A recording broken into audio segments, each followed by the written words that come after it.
안녕하세요. 어제 주일 잘 보내셨고요. 눈길에 교회 오가느라 고생 많으셨죠? 눈은 그쳤지만 강추위가 예보되는 한 주입니다. 따뜻한 은혜로 추위를 이겨내는 한 주가 되기를 축원드립니다.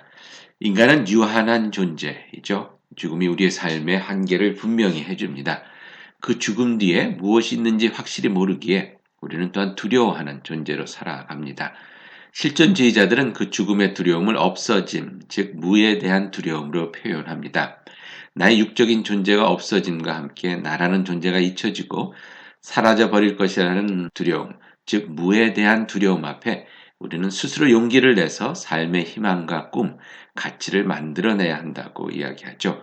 불교에서는 아마도 이 없어짐을 삶의 진리로 받아들여 나의 없어짐이 우주의 무와 함께 합쳐지는 그런 무아지경에 이르러야 한다고 아마 가르치는 것 같습니다.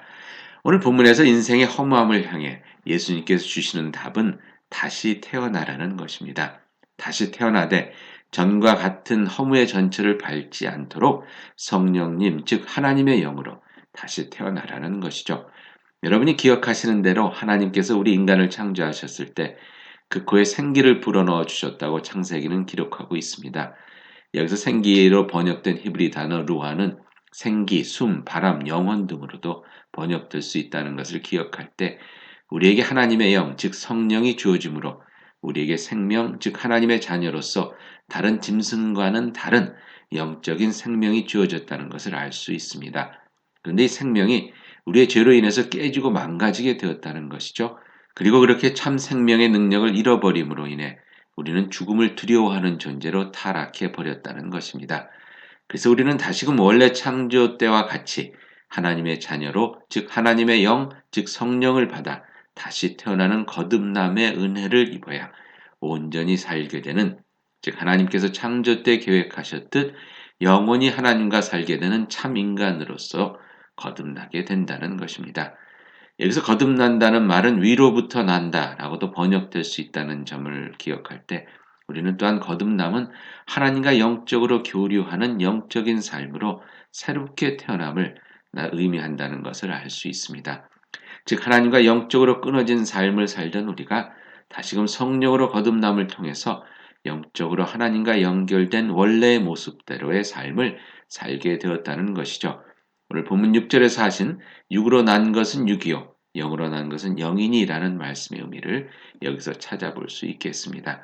우리가 살아감에 있어 삶에 대한 두려움을 가지고 살 수도 있고 아니면 삶에 대한 감사와 기쁨을 가지고 살 수도 있습니다. 아마 그 차이는 우리가 성령으로 거듭난 삶을 살고 있는지 아니면 육신에 매여 죽음의 한계 속에 살고 있는지를 결정해 줄 것입니다. 이제 새롭게 한 주를 시작하면서 거듭남의 은혜를 경험한 여러분의 삶이 되기를 간절히 바랍니다.